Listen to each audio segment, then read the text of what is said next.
한 절씩 교독하겠습니다. 이스라엘 자손의 온 회중이 실로에 모여서 거기에 회막을 세웠으며 그 땅은 그들 앞에서 돌아와 정복되었더라. 그러나 이스라엘 자손 중에 그 기업의 분배를 받지 못한 자가 아직도 7지파라. 여호수아가 이스라엘 자손에게 이르되 너희가 너희 조상의 하나님 여호와께서 너희에게 주신 땅을 점령하러 가기를 어느 때까지 지체하겠느냐. 너희는 각 지파에 3사람씩 선정하라. 내가 그들을 보내리니 그들은 일어나서 그 땅에 두루 다니며 그들의 기업에 따라 그 땅을 그려가지고 내게로 돌아올 것이라. 그들이 그 땅을 7부분으로 나누되 유다는 남쪽 자기 지역에 있고 요셉의 족속은 북쪽에 있는 그들의 지역에 있으니 그 땅을 7부분으로 그려서 이곳 내게로 가져오라. 그러면 내가 여기서 너희를 위하여 우리 하나님 여호와 앞에서 제비를 뽑으리라. 레위 사람은 너희 중에 분깃이 없나니 여호와의 제사장 직분이 그들의 기업이 됨이며 갓과 루벤과 므낫세 반지파는 요단 저편 동쪽에서 이미 기업을 받았나니 이는 여호와의 종 모세가 그들에게 준 것이니라 하더라. 그 사람들이 일어나 떠나지 여호수아가 그 땅을 그리러 가는 사람들에게 명령하여 이르되 가서 그 땅으로 두루 다니며 그것을 그려 가지고 내게로 돌아오라.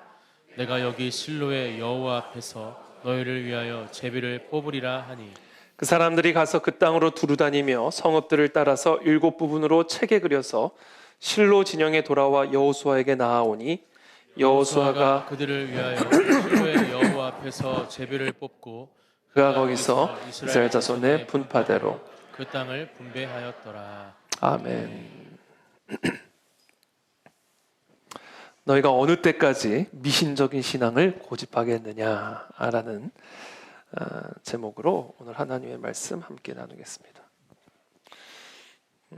오늘 본문의 1절 말씀 이렇게 시작하죠. 이스라엘 자손의 온 회중이 실로에 모여서 거기에 회막을 세웠으며 그 땅은 그들 앞에서 돌아와 정복되었더라. 이렇게 오늘 본문이 시작합니다.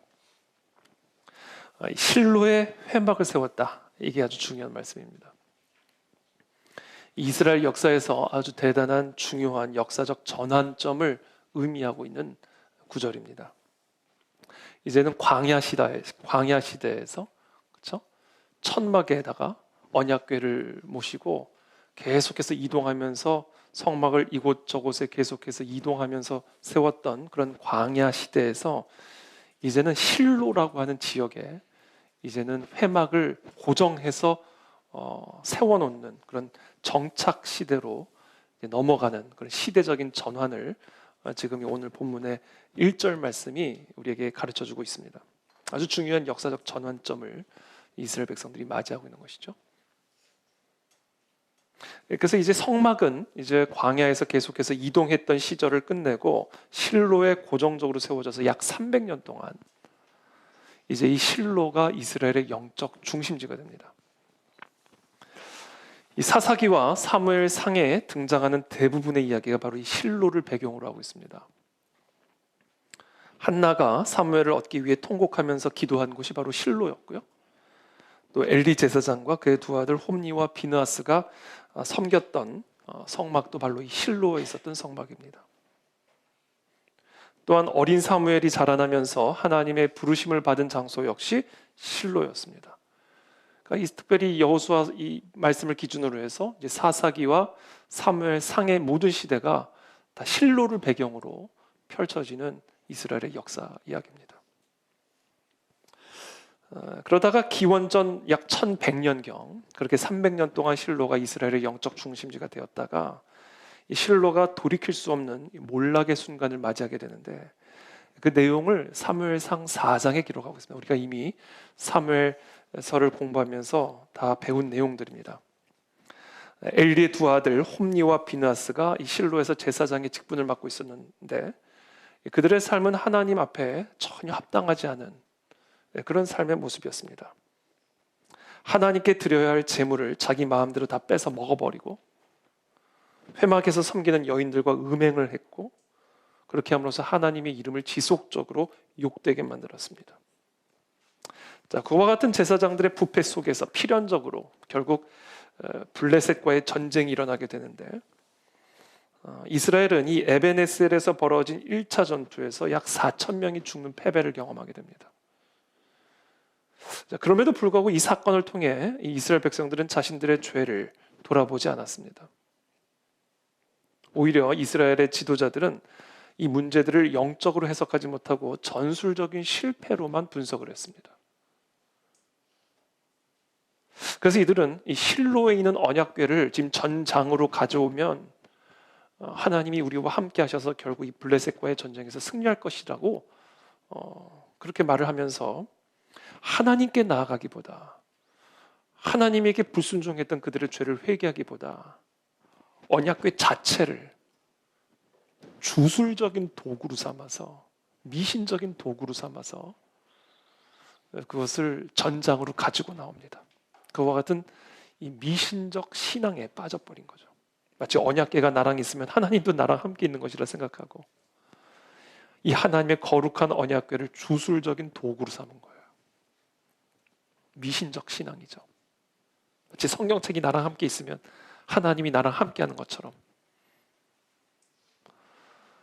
내가 교회를 열심히 빠지지 않고 다니면 하나님이 나랑 항상 함께 하실 것처럼, 그렇게 어떤 신앙생활 자체를, 어떤 종교생활 자체를, 어떤 종교적인 물건 자체를 주술적인 도구로 삼는 미신적 신앙에 이스라엘 백성들이 빠진 겁니다.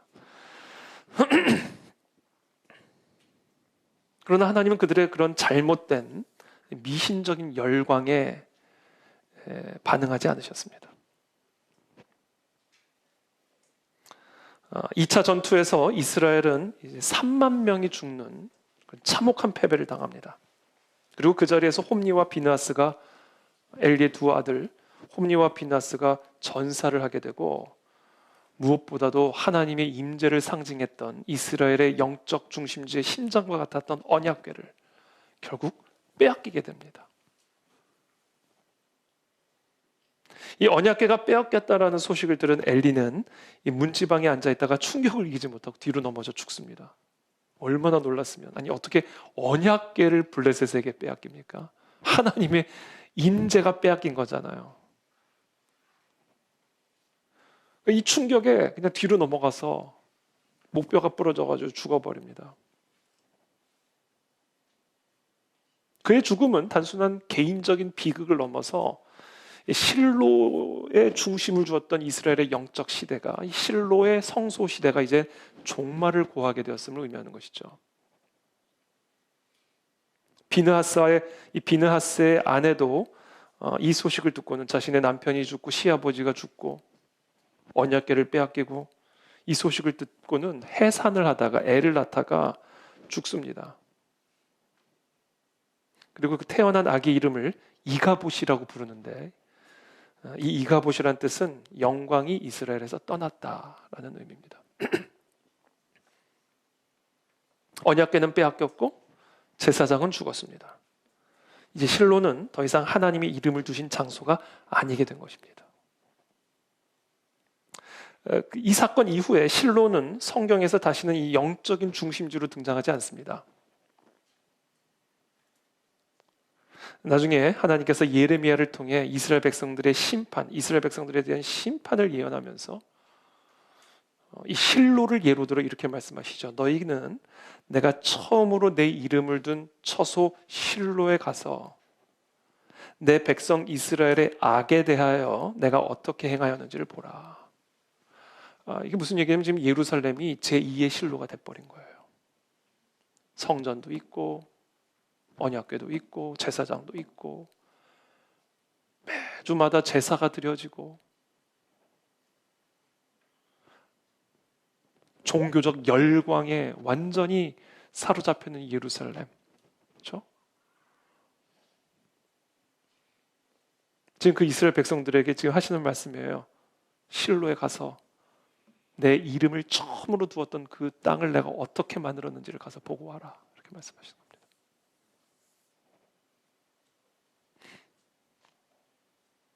내 백성 이스라엘의 악에 대하여 내가 어떻게 행하였는지를 보라. 이 실로라는 장소, 그리고 나중에 예루살렘도 마찬가지죠. 실로의 언약궤가 빼앗겼듯이 예루살렘의 성전이 다 파괴돼 버렸죠. 실로는 예루살렘의 미래의 모습이고, 이것은 하나님의 백성들이 악을 행했을 때 하나님께서 어떻게 행하실지를 보여주시는 상징적인 장소가 된 거예요. 겉모습만 남은 껍데기 신앙, 하나님의 말씀을 주술적인 도구로 삼고 기도와 예배와 같은 이런 종교적 어떤 예식들, 의식들을 주술적인 도구로 삼아 악을 행하면서도 하나님의 복을 받을 것이라고 하는 미신적 신앙에 빠진 하나님의 백성들이 어떻게 될지를 상징적으로 보여주는 장소가 실로이고 예루살렘이었습니다. 신앙의 본질은 다 없어지고 신앙적인 외피만 남아있는 상태. 경건의 모양은 화려하지만 경건의 능력을 부정하면서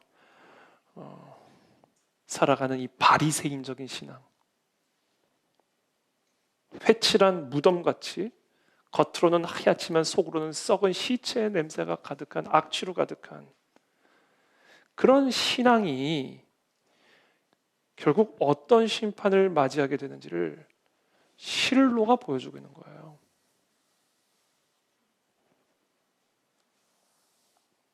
그러면 예배의 본질은 하나님의 말씀에 대한 순종입니다.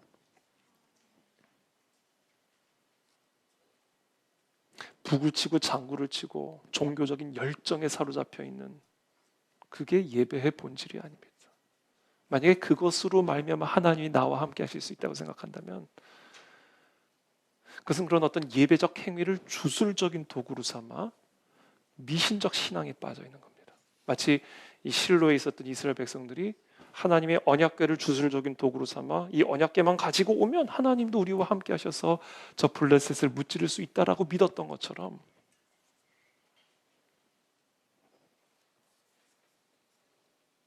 하나님의 말씀에 대한 순종이 없는 그런 예배, 그런 제사, 그런 신앙은 미신입니다. 미신.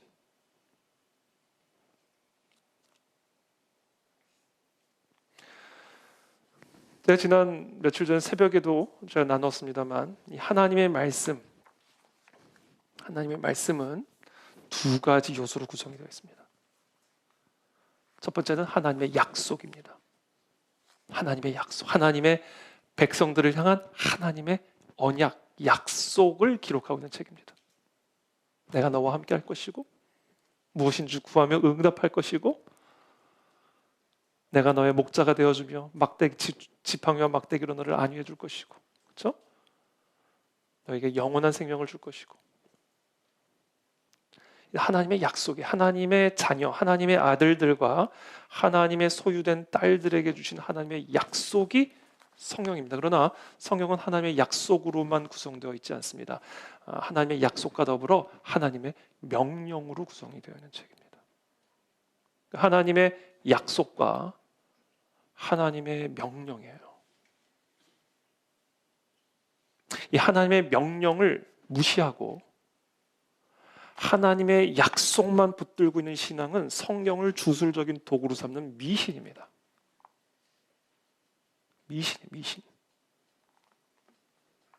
하나님의 명령에 대해서 별 생각도 안 하고 하나님의 명령에 대해서는 순종도 안 하고 하나님의 명령에 대해서는 철저하게 무관심하면서 하나님의 약속만을 붙들고 하나님의 약속만을 구하는 신앙은 미신이라고요. 미신.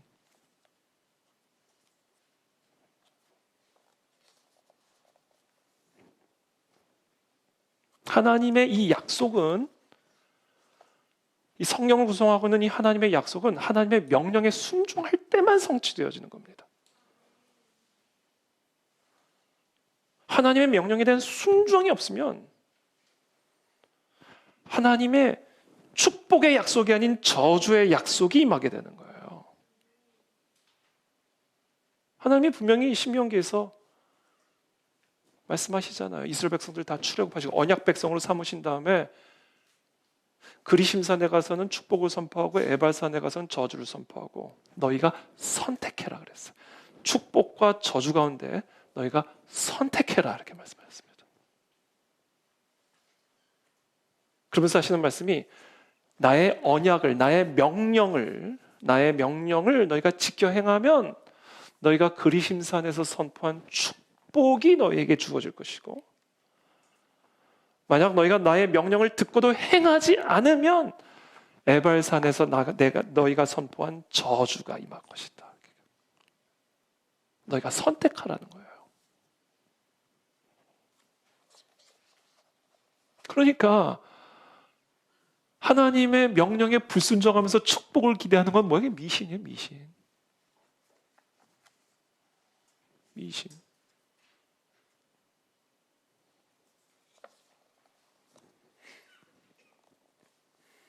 하나님의 명령에 순종하지도 않고 그러면서 하나님의 약속만을 붙잡으면서 나는 하나님의 축복을 받을 거다라고 생각하는 건 자기 기만이요, 종교적인 껍데기만을 붙잡고 있는 거짓된 신앙이라는 것이죠. 여러분, 우리가 이 하나님의 약속, 하나님의 이 백성들을 향한, 자녀들을 향한 하나님의 축복을 우리가 누리려면 바리새인의 외피를 벗어 던져버려야 됩니다. 순종하지도 않으면서 축복을 기대하는 종교적 껍데기들을 다 갖다 버려야 됩니다.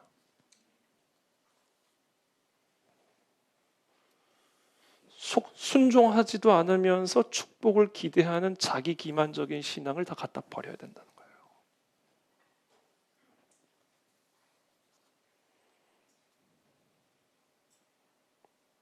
자, 주술적인 신앙, 미신적인 신앙이 뭐냐?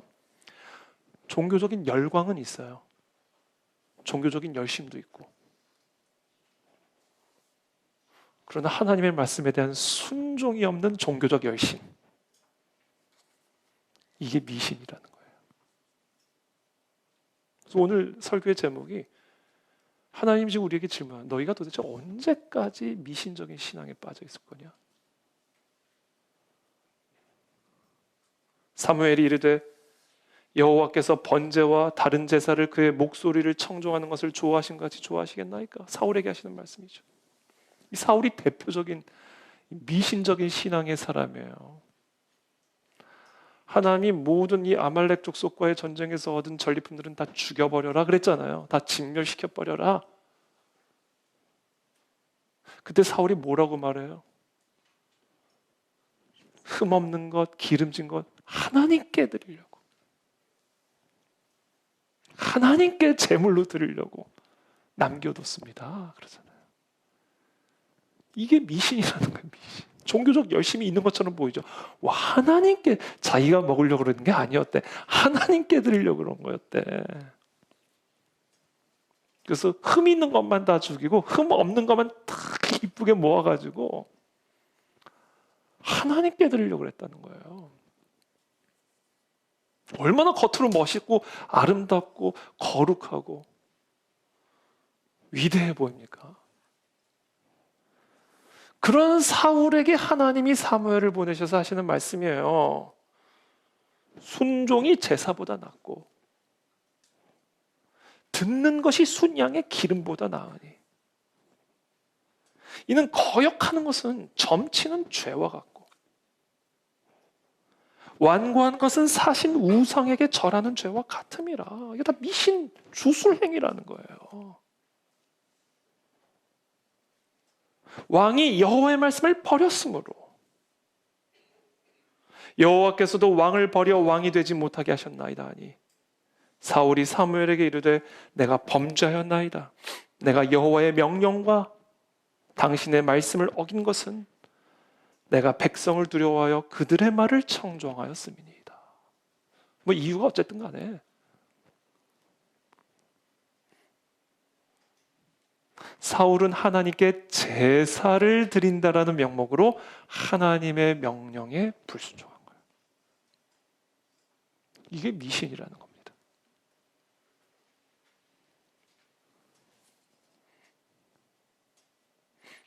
하나님의 명령에 대한 순종이 없는 신앙생활은 신앙생활이 아니라 종교생활이요 우상숭배입니다. 그런 사람은 실로와 같은 사울과 같은 운명을 피할 수가 없게 된다는 거예요. 겉으로는 제사를 사랑하는 것처럼 보이지만, 겉으로는 하나님을 위하는 것처럼 보이지만,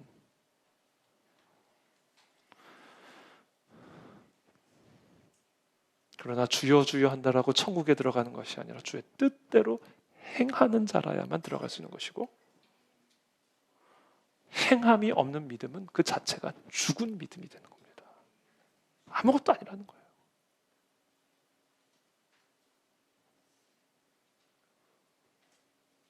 그러므로 저와 여러분들의 신앙생활은 하나님의 언약 백성이 하나님의 그 놀라운 축복을 누리기 위해 우리가 반드시 행해야 할 신앙생활은 하나님의 약속에 대한 굳건한 믿음과 함께, 하나님은 반드시 나를 축복하실 것이다, 하나님은 반드시 나를 성벽을 뛰어넘게 하실 것이다, 하나님은 이 모든 적진들을 이기게 하실 것이다, 주의 지팡이와 막대기가 나를 안위하실 것이다, 푸른 초장으로 나를 인도하실 것이며 나의 모든 필요들을 공급하실 것이다 라는, 나에게 영원한 생명을 주실 것이다 라는 하나님의 이 약속을 믿음과 동시에 철저한 명령에 대한 순종이 있어야 됩니다. 이게 신앙생활입니다.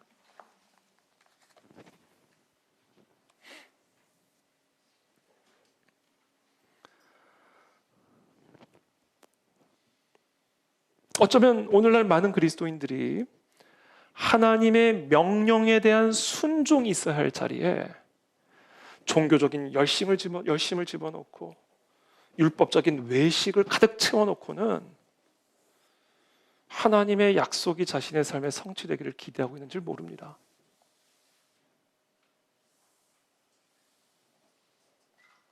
그래서 하나님이 우리에게 질문하신 거예요. 언제까지 그런 미신적인 신앙에 빠져 있을 거냐?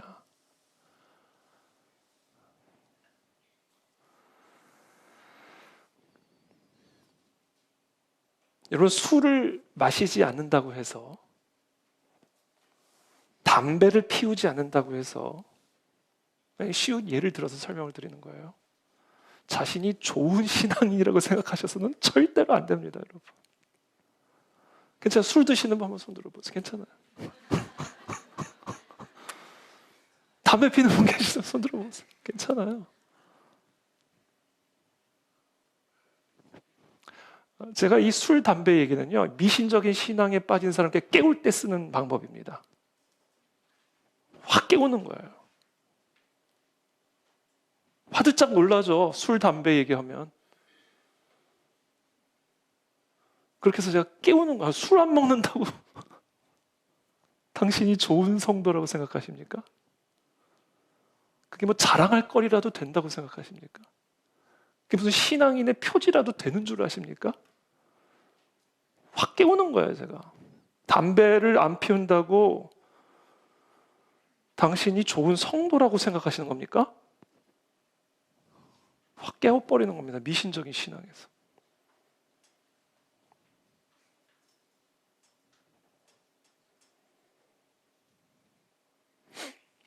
우리 특별히 한국의 그리스도인들은 자신들이 술과 담배를 하지 않는 것을 좋은 신앙인의 표지인 것처럼 생각하는 경향이 있습니다. 성도가 술을 마시면 무슨 큰일 나는 줄 알아요.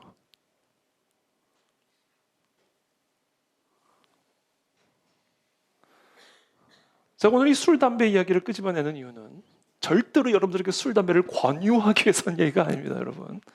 오해하지 마세요. 술, 담배를 안 하는 게 아무것도 아니라는 얘기를 하려는 거예요.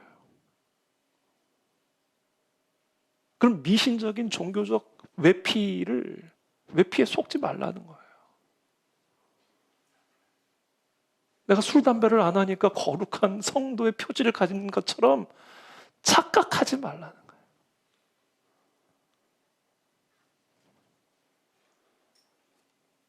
여러분, 사람이 술, 담배를 하는 것하고 그 사람이 좋은 신앙인인 것하고는 아무 상관이 없습니다. 아무 상관이 없어요. 여러분, 채식주의자가 육식주의자보다 더 좋은 신앙인이에요? 그럼 저는 목사 못해요. 물론 저도 채식을 좋아합니다만 고기 없이는 못 살아요. 네? 채식주의자가 육식주의자보다 더 좋은 신앙인 아니죠. 육식주의자가 뭐 채식주의자들보다 덜 훌륭한 신앙인 아니에요. 그런 거 아닙니다. 똑같아요. 금주 금연자가 음주 흡연자보다 더 좋은 신앙인이라는 거 아니에요. 천만의 말씀이에요. 착각하면 안 된다는 거예요. 이 미신적인 자신감에서 깨어나야 된다는 거예요. 그건 바리새인적인 착각이고 미신적인 신앙이에요. 여러분, 언더우드 선교사, 아펜젤러 선교사를 비롯한 조선의 초기 선교사들은 거의 대부분 골초였습니다. 그 당시 서구에서 흡연은 아주 일반적이고 자연스러운 문화였고, 이 흡연은 도덕적인 문제는 물론이거니와 기독교 신앙과도 아무런 연관성이 없는 거예요. 채식주의자가 있고 육식주의자가 있는 것처럼 흡연자가 있고 금연자가 있는 것일 뿐, 그것은 전혀 옳고 그름의 문제가 아니었다고요. 성경에 흡연을 금하는 구절이 있습니까?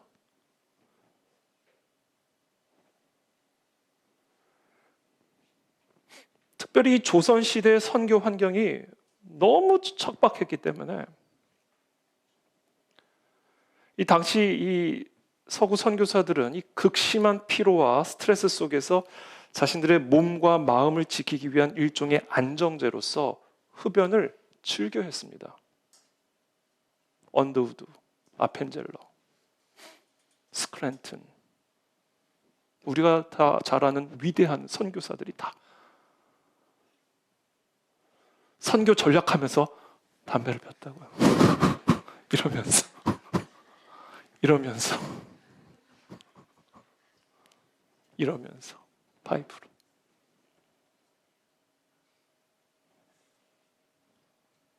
기도실에 담배 연기가 자욱한 상황을 한번 상상해 보세요.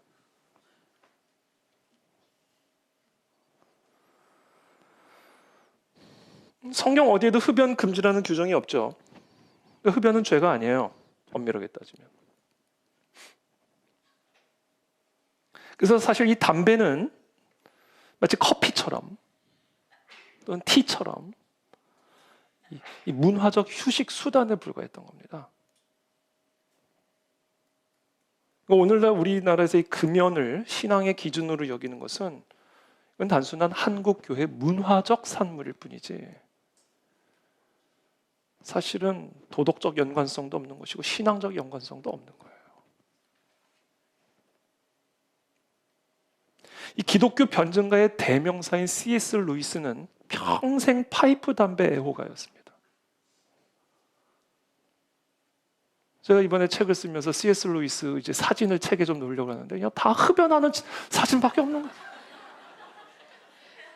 아니, 무슨 사진이 실형 사진처럼 연기가 그냥 푹 어쩔 수 없이 그거 썼어요.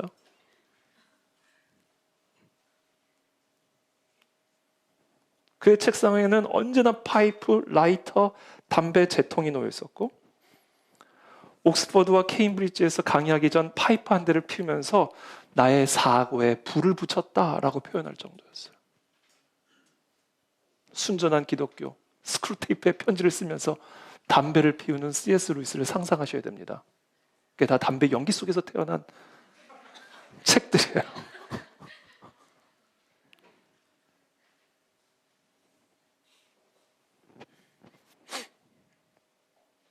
특별히 이 고통의 문제라든지 아까 말씀드린 스크루테이프의 편지라든지 순전한 기독교들은 이 C.S. 루이스가 펍에서 그러니까 오늘날로 따지면 이제 맥주를 마시는 우리나라도 호프 같은 데죠. 펍에서 동료들과 담배를 피우면서 토론했던 내용들을 정리해 놓은 책들이에요.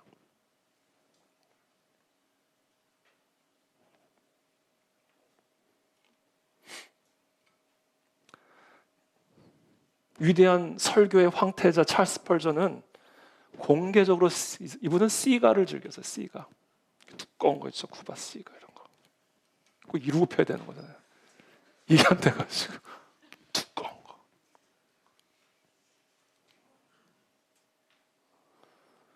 그가 시가가 또 비싸다고요. 공개적으로 시가를 피고 다니니까 목양실에 들어가면 시가를 물고 막 연기가 자욱하니까 사람들이 어떤 사람들은 이제 비판을 한 거예요. 그랬더니 이 찰스 퍼전이 뭐라고 얘기했는지 아세요? 나는 하나님의 영광을 위해 시가를 피웁니다. 이렇게 얘기했어요.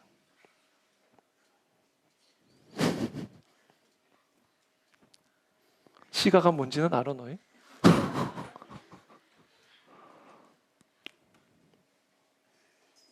히틀러 암살을 모의했다는 이유로 감옥에 갇혀 순교한 위대한 20세기의 신학자이자 행동가 디트리 보네퍼는 아주 애연가였습니다. 감옥에 들어갔을 때 친구들이 담배를 공수해 줄 정도로 이 보네퍼의 경건함과 보네퍼의 그 순교자적인 영성과 하나님의 나라를 위한 그 헌신은 그의 흡연과는 아무런 상관이 없는 거예요. 아무 상관이 없는 겁니다.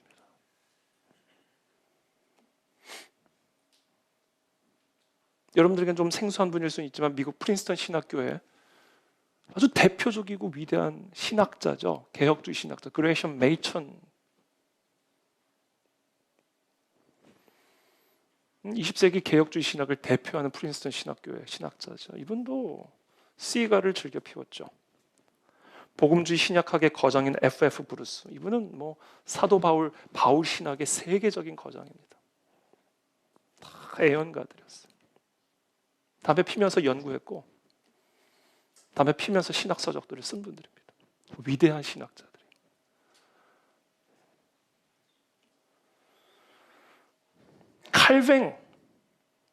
칼뱅까지 얘기를 하면 칼뱅 시대에는 담배가 유럽에 막 소개되던 때였기 때문에 이 칼뱅이 흡연자였다라는 기록은 없어요. 그러나 이 제네바의 장로회 문서를 보면 담배는 성도들에게 허용된 기호품 목록에 들어가 있습니다. 흡연은 그들의 신앙과 영성과 경건과 거룩과는 아무런 상관이 없는 거였어요.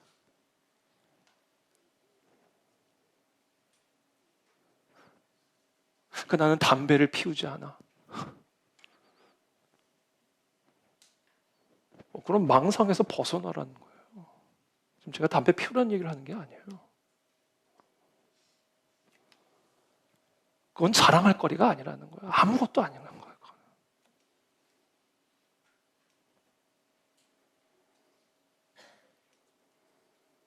그러니까 이 흡연 여부를 신앙의 잣대로 사용해서는 안 된다는 겁니다. 자신이 흡연을 하지 않음으로써 하나님의 백성다운 성결과 거룩을 지키고 있다라고 생각하는 것은 이것은 바리새인적인 착각 중의 착각이요 미신적인 신앙이라는 거예요. 음주도 마찬가지입니다. 언더우드 아펜젤러 다 와인, 맥주, 위스키를 즐겼어요. 미국에서 다 공수해 와가지고.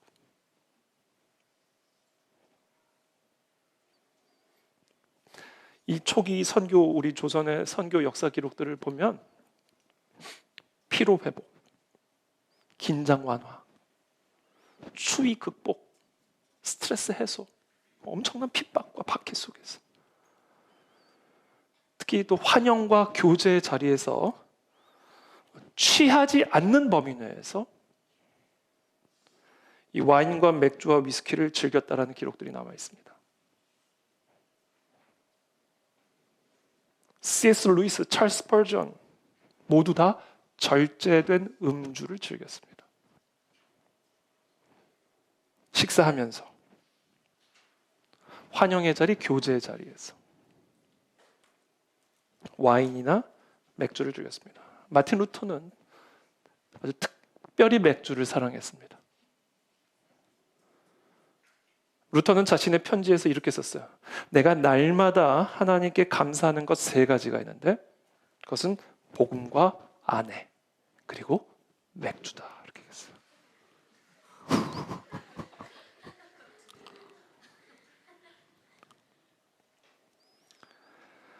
맥주는 하나님의 선물이다. 이렇게 표현했어요. 왜 쟤네들이 이렇게 신나야 하는지 모르겠어요. 마시지도 못할 애들이.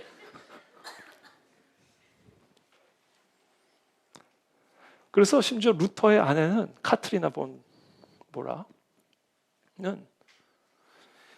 맥주 양조의 장인이었어요. 장인, 아주 소문이 났어요. 카트리나 맥주는 최고다. 그래서 루터의 집에 손님이 찾아오면 카트리나가 직접 양조한 맥주로 손님을 대접했습니다. 워낙 맛이 좋으니까 이 맥주 양조를 통해서 생계를 유지했고요. 루터의 종교개혁 운동을 지원했습니다. 루터가 다른 거 생계 걱정 안 하고 종교개혁 운동에 전념할 수 있었던 이유가 카트리나가 맥주를 만들어 팔았기 때문에 그런 거예요.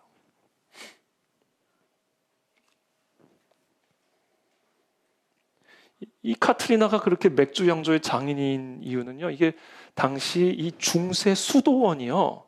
맥주 양조의 중심지였어요. 오늘 제가 본의 아니게 흡연과 음주의 역사를 쭉 얘기를 드리는데 중세 수도원이 중세 시대 맥주 양조의 중심지였다고요. 이 수도원의 수도사들은 매우 거룩하고 경건한 금욕적인 생활을 해야 했었기 때문에 맥주를 먹었다고요. 그래서 자신들의 심신을 달래주었고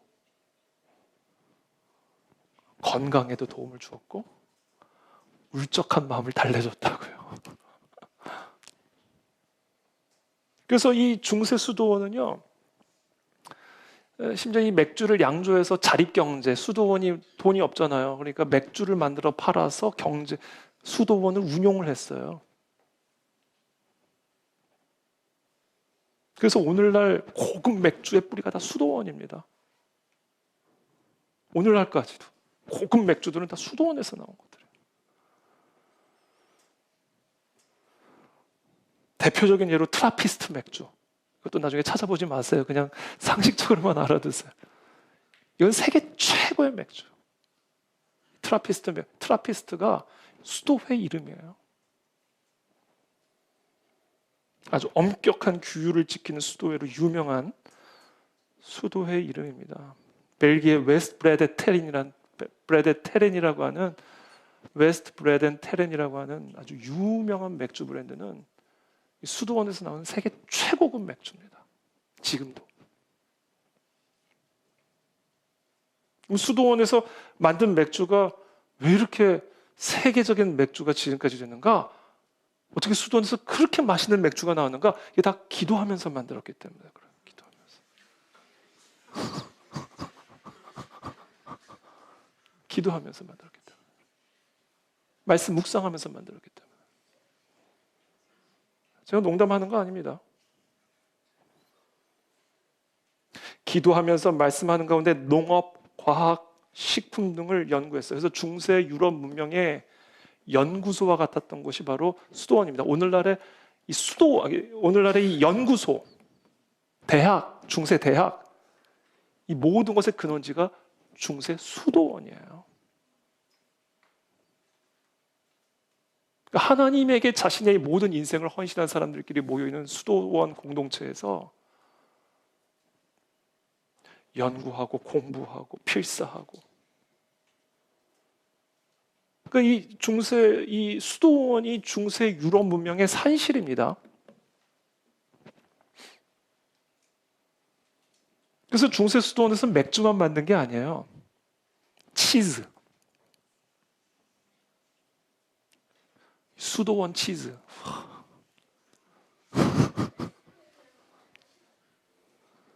유럽의 치즈 문화의 뿌리가요, 수도원입니다. 왜냐하면 수도사가 직접 목축, 우유, 가공, 숙성 기술들을 수도원에서 다 연구하면서 개발했기 때문에 그래요. 기도하면서. 세계 3대 치즈 가운데 하나인 프랑스의 로크포르, 스위스의 그리에르, 에멘탈 치즈, 이거 다 수도원에서 나온 치즈들이에요.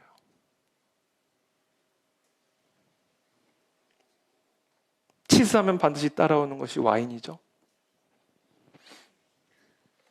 샴페인의 창시자는 프랑스의 베네딕트 수도사 돔 페리뇽이라는 분입니다. 돔 페리뇽은 이렇게 말했습니다. 이것은 샴페인의 창시자는 아니고 샴페인의 그 기술, 제조 기술의 어떻게 보면 창시자라고 말할 수 있는 돔 페리뇽이 샴페인을 가리켜 이것은 별을 마시는 것과 같다 이렇게 표현했어요. 포도밭 개간, 토양 분석, 와인 등급 구분 다 수도원에서 나온 겁니다. 수도원은 뿐만 아니라 밀 경작, 효모 발효, 오븐 기술의 중심지였어요. 그래서 수도원은 유럽의 빵과 베이커리의 중심지였습니다. 우리가 잘 아는 프리츠 있죠, 프리츠 독일의 빵, 브레첼이라고 부르는 프리츠, 그거 다 수도원에서 나온 빵이에요. 두꺼운 거, 초콜릿, 약초, 의학 다 수도원에서 나온 거예요. 기도하면서 말씀 묵상하는 가운데 연구하고 개발해서 서구 유럽 문명의 놀라운 산실이 된 겁니다. 수도원이.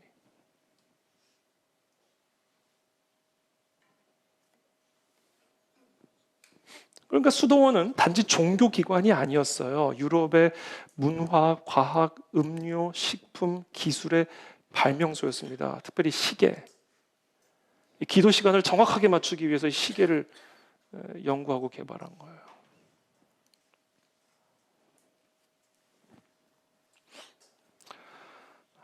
물론 술에 취하는 것, 이것은 성경에서 금하고는 명백한 죄입니다. 우리는 어떤 경우에도 술에 취해서는 안 됩니다. 사도 바울이 우리에게 분명히 말씀하시죠. 술 취하지 말라. 이거는 뭐 명백해요. 단호해요. 술 취하지 말라. 이는 방탕한 것이니 오직 성령으로 충만함을 받으라. 이렇게 말합니다.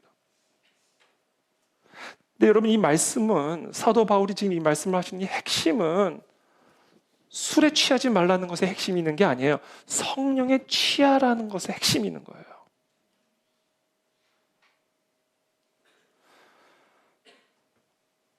이걸 조금 더 깊이 들어가면 사람이 성령에 취해 있지 않으면 반드시 방탕에 빠질 수밖에 없기 때문에, 그 사람이 설령 술에 취해 있지 않다 할지라도 성령에 취해 있지 않으면 그 사람은 필연적으로 방탕에 빠질 수밖에 없다. 그 말씀을 하고 계시는 겁니다. 그러니까 성령에 취해 있지 않으면서도 자신이 술에 취해 있지 않다고 해서 방탕하지 않다고 생각하는 것은 미신이다, 이 얘기야.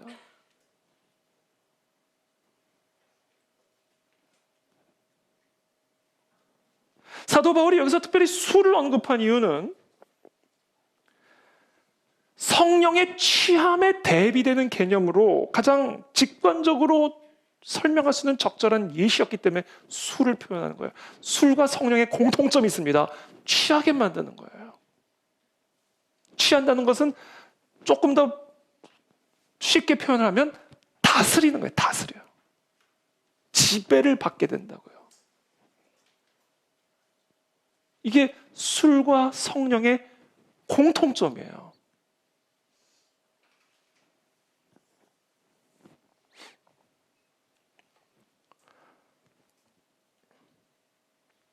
그러니까 지금 이 사도 바울의 가르침은 술의 지배를 받지 말아라. 이는 방탕. 술의 지배를 받으면, 그러니까 술을 먹는 거하고 술의 지배를 받는 것은 분명하게 구별해서 지금 사도 바울이 이야기하는 겁니다. 그러니까 술의 지배를 받는 거, 술 먹는 거 말고 술의 지배를 받는 거, 이건 방탕한 것이니 오직 성령의 지배를 받아라, 이렇게 얘기하는 거예요. 그러니까 이거는요,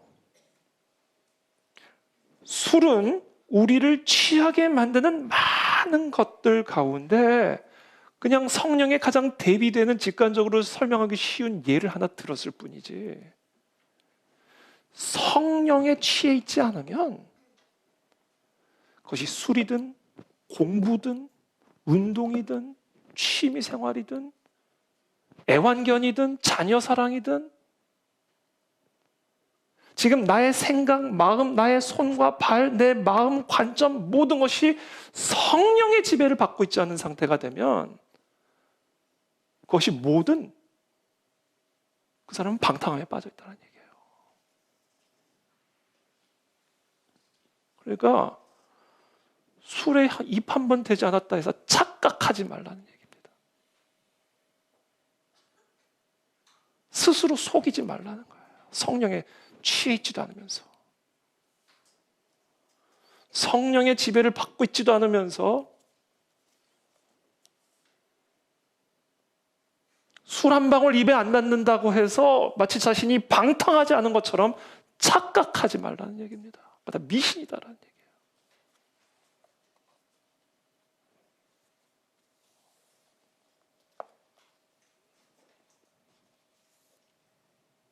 그러니까 지금 사도 바울의 이 가르침, 성경의 가르침은 술에 관한 문제가 아니에요. 성령에 관한 문제지. 성령의 지배를 받고 있지 않은 사람은, 그 사람은 다 술에 취한 사람이라는 겁니다. 물리적인 술을 먹었든 안 먹었든 그건 상관이 없다는 얘기예요. 그리고 그게 우상숭배라는 겁니다.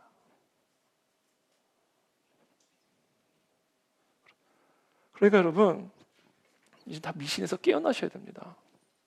자기 기만에서 다 깨어나셔야 돼요. 술, 담배를 하지 않는 게 영성이 아닙니다. 하나님의 명령에 순종하는 게 영성이에요. 성령의 지배를 받아 내 모든 생각, 관점, 내 손과 발이 성령, 진리의 영을 따라 행하는 거, 하나님의 말씀에 순종하는 거, 이게 영성이지, 술 먹고 안 마시고는 아무 문제 없는 거예요. 아무 상관이 없는 거예요. 자신의 자아의 지배를 받는 사람이 아니라 오직 이 하나님의 말씀의 지배를 받는 사람이 진정한 성령의 사람인 것이지, 술, 담배하고는 아무 상관이 없는 거예요. 그래서 제가 이 술, 담배 이야기를 꺼내는 것을 즐겨합니다. 미신에서 깨어나라고. 술, 담배를 권면하기 위해서 말하는 게 아니라 제발 주술적인 신앙에서 좀 깨어나라고.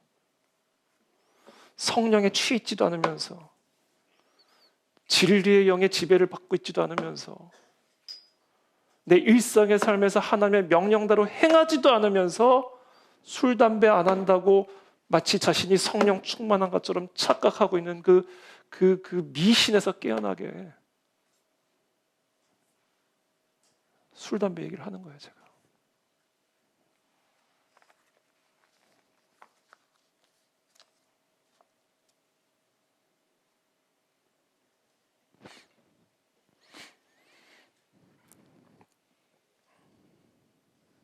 진정한 영성은 하나님의 명령에 순종하는 것에 있습니다. 자아를 십자가에 못 박는 데 있습니다. 내 안에 사는 이 더 이상 내가 아니요 오직 그리스도가 되어지는 것.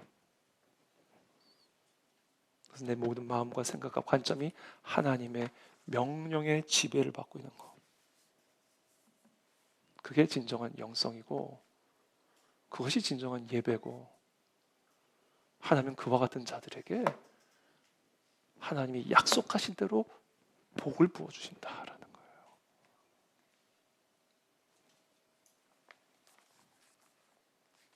하나님의 뜻이 저와 여러분들의 뜻을 이기게 하시기를 축복합니다.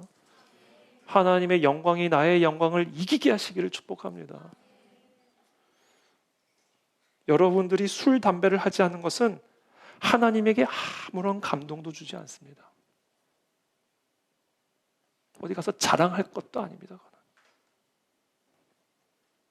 저와 여러분들이 술, 담배를 하지 않는 것은 세상 사람들에게 아무런 감동도 주지 않습니다.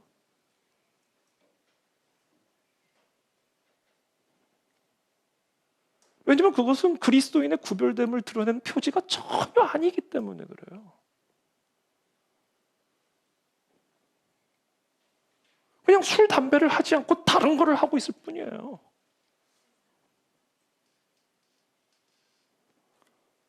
그것은 우리의 믿음이나 우리 어떤 헌신이나 희생을 보여주는 표지가 전혀 아니라고요. 그냥 술, 담배를 안 하고 다른 것을 즐겨하고 있을 뿐인 거예요.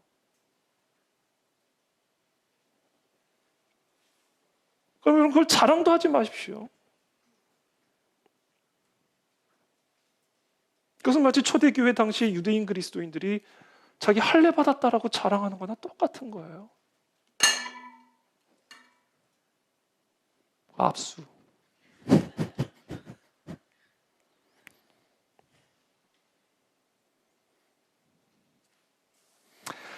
찰스 스펄전은 자신의 흡연과 음주의 자유를 비판하는 자들에게 이렇게 말했어요.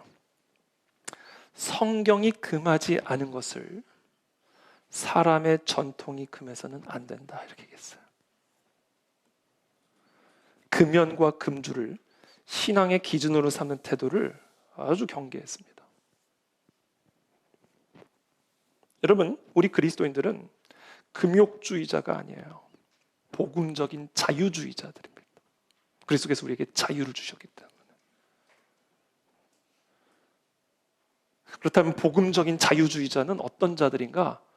자유를 누리되 절제된 자유를 누리는 사람들입니다.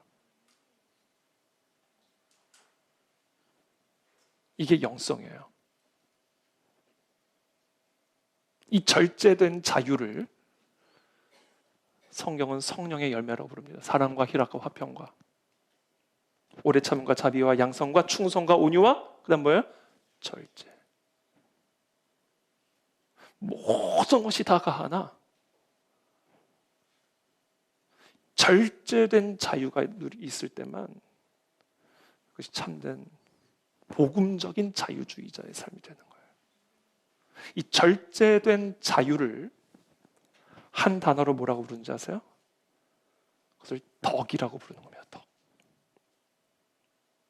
자유를 절제하는 거예요. 그것을 덕이라고 불러요. 덕은 영어로 표현하면 edification이에요. edification, edify. edification은 뭐냐면 사람을 세운다, 그 얘기예요. 그게 덕이에요. 그러니까 덕이라고 하는 것은 나의 자유로운 행동이 그것 자체로는 나의 자유지만 그 행동이 다른 사람을 세워주는가 아니면 넘어지게 하는가를 기준으로 삼는 행동을 의미하는 거예요.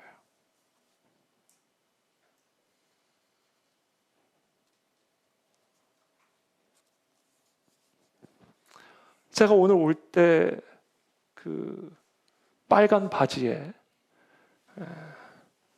빨간 윗도리에 금 목걸이를 칭칭 감고 반짝 백구두를 신고 강단에 올라간 제 자유입니다.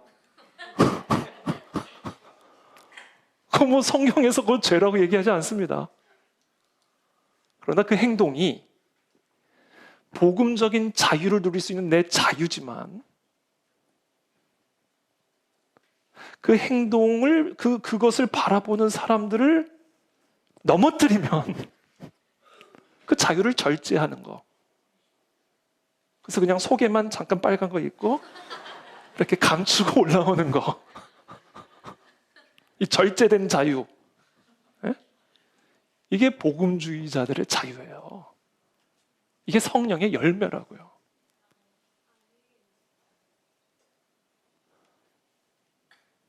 물론 여러분들이 나는 좋다. 우리 목사님 빨간 바지에 빨간. 그럼 상관없어요. 상관이 없는 거예요. 보혈을 의미하는 거라고 얘기하면 되는 거죠. 상관이 없는 거. 그러나 넘어뜨린다. 그러면 그 자유를 절제하는 게 그게 성령의 열매고 그게 복음주의자의 자유고 그게 덕이라는 거예요. 그게 영성이라는 거예요. 그게 영성.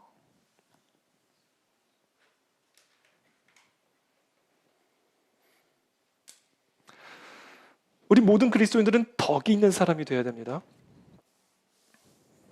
우리의 참된 신앙은 그리스도 안에서 마음껏 누릴 수 있는 자유로 나타나야 할 뿐 아니라 그 자유가 다른 사람을 세울 수 있는 덕, 절제된 자유로 나타나야 됩니다. 술이나 담배와 같은 문제는 것은 죄의 문제가 아니라 덕의 문제입니다. 문화에 따라 달라질 수 있는 거예요. 그러니까 달라질 수 있는 거예요.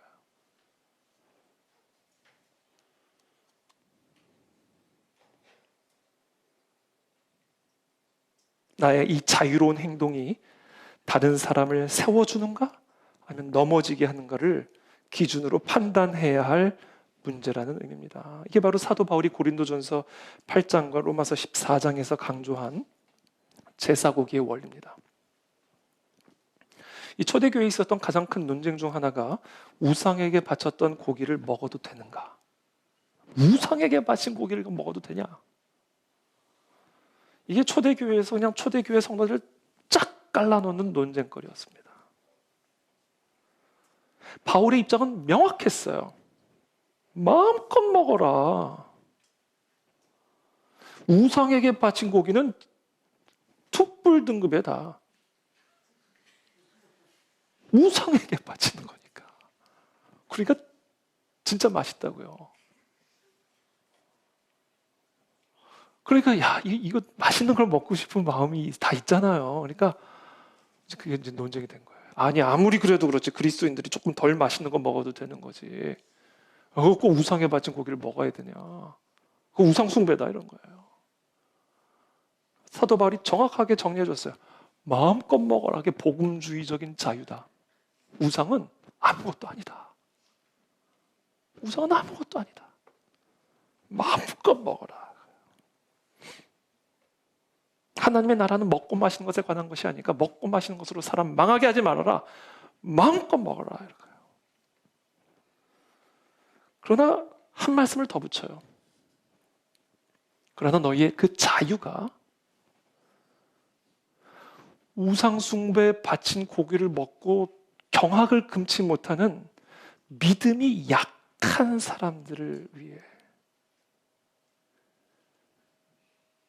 여기서 사도 바울이 표현하는 게 우상에 바친 고기를 먹지 못하게 하는 게 믿음이 좋은 사람이 아니라 믿음이 그 약한 그 복음적인 자유를 온전하게 누릴 만큼의 그런 믿음이 없는 그런 연약한 자들을 위해서 조심해서 먹어라 이렇게 얘기하는 거예요. 물론 조심해서 먹으라는 얘기는 안 했어요. 조심해라 이렇게만 얘기했지. 먹는 것이 내 형제를 실족하게 한다면 나는 영원히 고기를 먹지 않겠다 이렇게 얘기했어요. 뭐 그렇다고 사도 바울이 영원히 고기를 안 먹었을 거 아니요? 저는 확신해요. 집에서 몰래 먹었을 것을. 저는 확신합니다. 목적은 안 먹는 게 아니라 실족하지 않게 하는 거니까. 그걸 먹어도 아무 문제가 없는 사람끼리는 마음껏 먹었을 거예요. 그러나 단 한 사람이라도 또는 몇 사람이라도 우상에 바친 고기를 먹는 모습을 보고는 경악을 금치 못하는 믿음이 약한 사람들이 있을 경우에는 나중에 집에 가서 먹자 막 이랬을 거라는 거예요.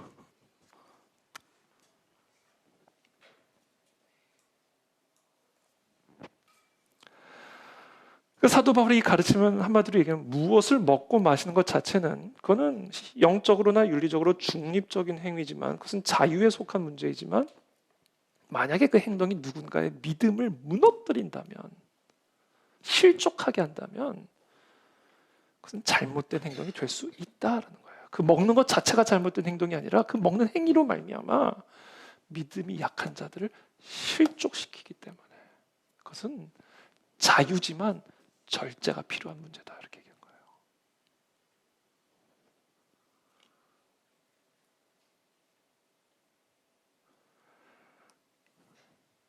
그러니까 이것은 결국 뭐예요? 술에 취하는 것은 절대로 안 되지만 술을 혼자 마시는 것은 괜찮을 수 있다 그 얘기 되는 거예요. 물론 혼자 먹더라도 술에 취하는 건 죄입니다. 혼자 먹어도. 왜냐하면 술에 취하지 말라 이렇게 얘기하셨으니까. 그거는 누구랑 먹든 혼자 먹든 그건 안 되는 거예요.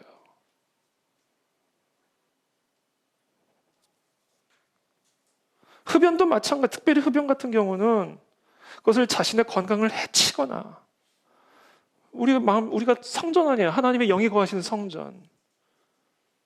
그러니까 우리가 정말 우리의 몸을 해칠 정도로 흡연을 하거나 다른 사람들에게 불편을 주거나 또는 누군가에게 실족을 하게 한다면 그건 하면 안 되는 거예요.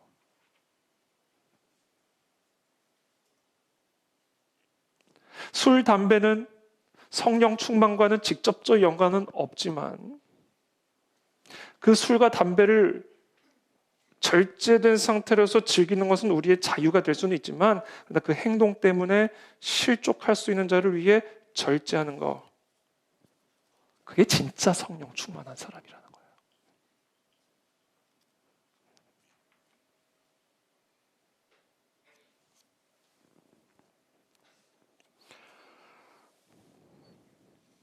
저희 이제 마무리 칠게요. 저희 이제 우리 예배 끝나고 이제 집에 갈 때 운전하고 가면 우리 아이들이 뒤에서 찬양을 그렇게 불러요.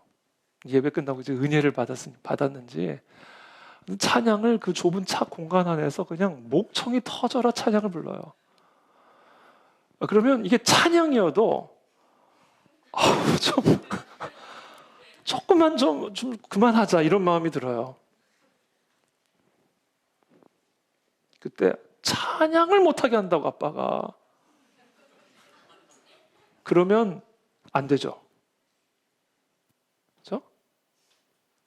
찬양이어도 그 찬양 때문에 저같이 믿음이 약한 자가 실족을 하게 되면 절제하는 게 그게 진짜 찬양이라는 거예요. 네?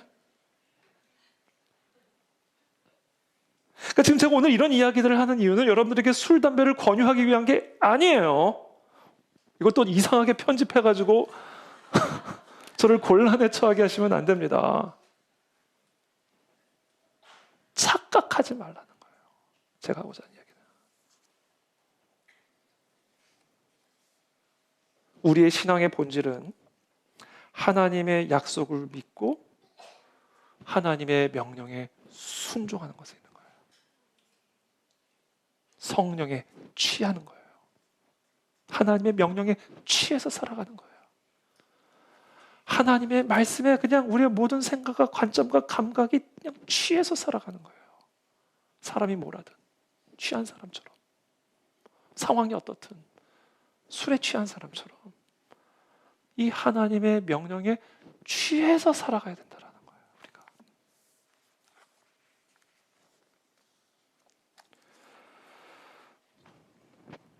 여러분 술자리에서 함께 술을 마시면서 전도하는 것에 대해서 어떻게 생각해요? 야 맥주 한잔 받아라 그러면서 건배. 야 너 교회 좀 나가라. 교회 좀 나가. 가서 설교도 좀 듣고 복음을 또 그래야 영생을 얻고 천국에 가. 어떻게 생각하세요? 이 피아노에 관련된 여러분 일화를 아십니까? 저는 우리 교회 누군지도 몰라요. 지금도 못 만났어요. 이제 우리가 교회를 이사 오고 성가대도 해야 되는데 피아노가 없으니까 아주 그랜드 피아노가 비싸잖아요. 물론 중고 피아노긴 합니다만.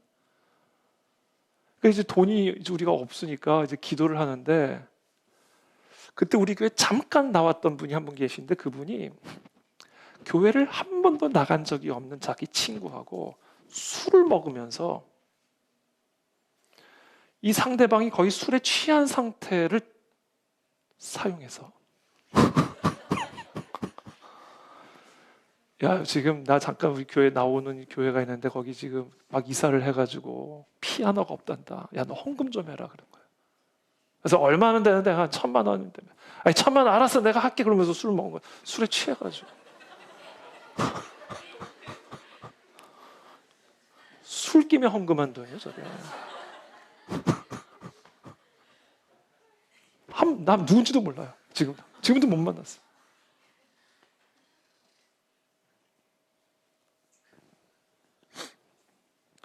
저는 오늘 결론적으로 이렇게 말씀드리고 싶어요. 여러분 술을 좀 마시더라도 전도를 하십시오. 전도를 좀 하십시오. 네? 술 좀 마시더라도 전도를 좀 하시라고요.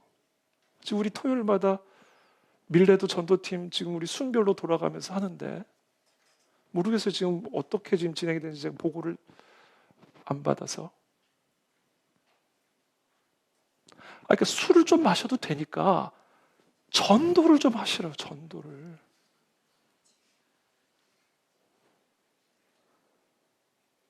여러분 술을 마시지 않는 게 중요한 게 아니에요. 하나님의 명령에 순종하는 게 중요한 거예요. 예수 그리스도의 지상 명령이잖아요.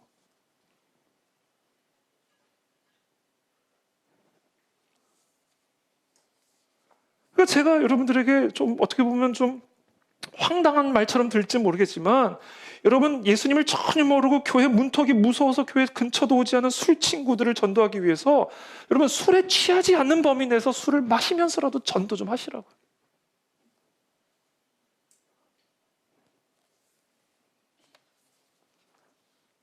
담배를 조금 피워도 괜찮으니까 여러분들의 자아를 좀 이 말씀의 불로 좀 태워보라는 거예요.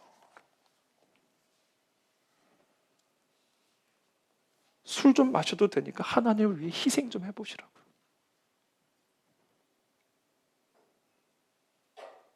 하나님의 명령에 순종함이 없이 어떤 종교적 행위나 열심을 가지고 자신이 거룩한 성도요 하나님을 예배하고 있다고 생각하는 것은 저 실로에서 언약궤만 가지고 오면 하나님이 우리와 함께 하셔서 우리를 승리하게 하실 것이라고 믿는 그런 미신적이고 주술적인 신앙과 다를 게 하나도 없는 겁니다. 그게 바로 실로의 패망이 예루살렘의 파멸이 우리에게 보여주고 있는 사실입니다.